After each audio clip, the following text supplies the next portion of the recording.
जिस रियासत में हम रहते हैं यहाँ पे मुसलमानों की अक्सरियत पाई जाती है। यहाँ पे इन चीज़ों का होना हमारे लिए टोटली अनफॉर्चुनेट है, क्योंकि हम दुनिया के लिए डॉक्टर बनाए गए हैं। जब डॉक्टर ही बीमार हो तो फिर इलाज किसका किया जाए और कौन करेगा। इसलिए ज़रूरत इस बात की है, जो भी कैपेबल इंसान है, जो भी इस वक्त पोटेंशियल रखने वाले लोग हैं, उनको आगे आने की ज़रूरत है। यहाँ पे मसालिक से ऊपर उठ के काम करने की ज़रूरत है। यहाँ पे जमातों से ऊपर उठ के काम करने की ज़रूरत है, क्योंकि ये कलेक्टिव रिस्पॉन्सिबिलिटी है, ये इज्तिमाई जिम्मेदारी है। इस वक्त जिस दलदल में हमारा नौजवान बच्चा और बच्ची नज़र आती है, उनको उस दलदल से निकालने के लिए हमें कलेक्टिवली काम करने की ज़रूरत है। इज्तिमाई तौर पर हमें मुत्तहिद होने की ज़रूरत है। इख्तिलाफात को इस वक्त हमें बलाई ताक रखने की ज़रूरत है। हमें एक होके इस चीज़ को अपनी सोसाइटी से दूर रखने की साई जारी सारी रखनी लाजमी और ज़रूरी बनता है, क्योंकि कुल्लुकुम राइन व कुल्लुकुम मसऊलुन अन रायती है। आप में से, हम में से हर एक निगरान है और हर एक को अपनी निगरानी के बारे में अल्लाह के हुजूर सवाल किया जाएगा।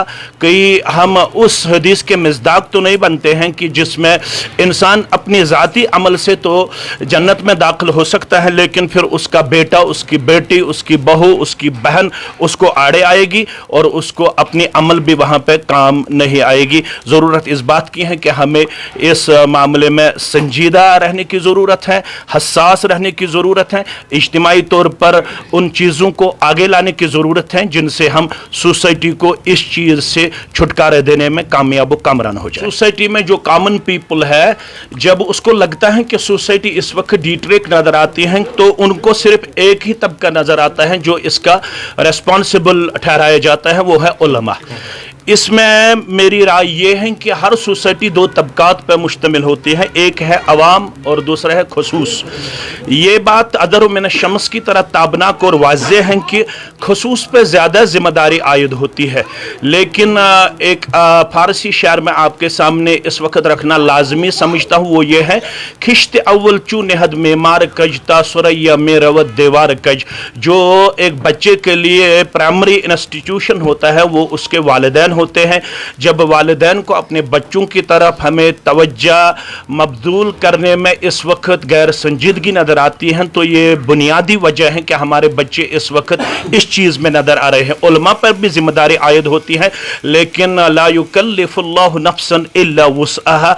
अपनी बिसात के मुताबिक जहाँ तक मैं समझता हूँ, उलमा अपनी कोशिश जारी और सारी रखे हुए हैं। उलमा की हर फ्राइडे पर, उलमा की हर इज्तिमा में, उलमा की हर गैदरिंग में ये बात वाज़े होती है कि हमें संजीदा रहने की ज़रूरत है, हमें अपने अपनी ज़िम्मेदारी निभाने की ज़रूरत है। उलमा भी अपने तरीके से अपनी कोशिश जारी रखे हुए हैं, लेकिन यहाँ पे सिर्फ उलमा को मुअर्रिद इल्ज़ाम ठहराना किसी इंसाफ की काम नहीं है, बल्कि ये इनजस्टिस है, ये नाइंसाफ़ी है। सिर्फ उलमा को ही इस मामले में ज़िम्मेदार ठहराना हमारे लिए ज़ेबा नहीं है, शाया नहीं है। हर एक को अपनी ज़िम्मेदारी निभाने की ज़रूरत है। हाँ, ये बात वादे हैं कि उलमा ही कौम के मेमार होते हैं, उन्हीं को ज़्यादा इसमें संजीदगी का मुज़ाहरा करना लाजमी और ज़रूरी बनता है। उसमें आवाम को भी अपनी अपनी ज़िम्मेदारी निभाना लाजमी और ज़रूरी बनता है।